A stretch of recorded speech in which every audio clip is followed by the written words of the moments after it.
شب معراج اسلام کی تاریخ میں ایک اہم واقعہ ہے اور اس پر ایمان لانا لازمی قرار دیا گیا ہے۔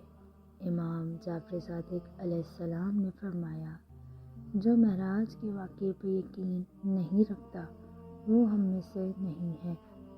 قرآن حکیم میں بھی اس مقدس رات کا ذکر آیا ہے، جس میں واضح طور پر یہ لکھا گیا ہے کہ ماہ رجب کی 27 تاریخ کو اللہ تعالیٰ نے حضرت جبرائیل علیہ السلام کو حضرت محمد صلی اللہ علیہ وآلہ وسلم کے پاس بھیجا، انہیں ساتوں آسمان کی سیر کے لیے، اور قرآن حکیم میں اس بابرکت سفر کو معراج کا نام دیا۔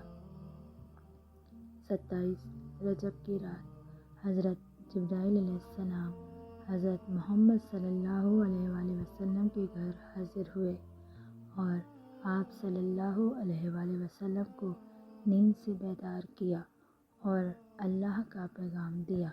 حضرت محمد صلی اللہ علیہ وسلم نے اٹھ کر وضو فرمایا اور اپنے گھر سے باہر تشریف لے آئے۔ پھر آپ صلی اللہ علیہ وسلم نے کھانے تشریف لے گئے اور وہاں سے مسجد اقصیٰ تشریف لے گئے۔ مسجد اقصیٰ سے آپ صلی اللہ علیہ وسلم نے ساتوں آسمان کی طرف سفر شروع کیا۔ جب آپ صلی اللہ علیہ وآلہ وسلم سدرۃ المنتہا پہنچے تو حضرت جبرائیل علیہ السلام نے عرض کیا کہ میرا اور آپ کا ساتھ یہاں تک تھا، اس سے آگے جانے پر مجھے جل جاؤں گا۔ آگے کا سفر حضرت محمد صلی اللہ علیہ وسلم نے اکیلے ہی طے فرمایا۔ اس مقدس رات میں آپ صلی اللہ علیہ وسلم اللہ تعالیٰ سے ہم کلام ہوئے اور آپ صلی اللہ علیہ وآلہ وسلم کو بہت سے مقامات دکھائے گئے اور فرشتوں سے ملاقات فرمائی۔ آپ صلی اللہ علیہ وآلہ وسلم نے سب کو نماز پڑھائی۔ اس رات آپ صلی اللہ علیہ وآلہ وسلم کو جنت اور دوزخ بھی دکھائی گئی۔ آپ صلی اللہ علیہ وسلم نے طرح طرح کی سزا میں مبتلا لوگوں کو دیکھا۔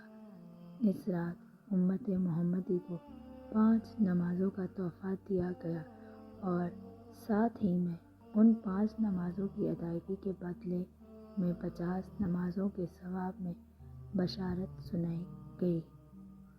27 کی بابرکت رات میں آپ صلی اللہ علیہ وسلم نے بہت عبادت کی اور سارا دن روزے میں رہے۔ اس دن کی عبادت کو بہت زیادہ درجہ دیا گیا ہے۔ شب معراج پر یقین رکھنا ایمان کا حصہ ہے۔ معجزات معراج نبی کو دیکھ کر اس رات پر ایمان اور بھی مضبوط ہو جاتا ہے۔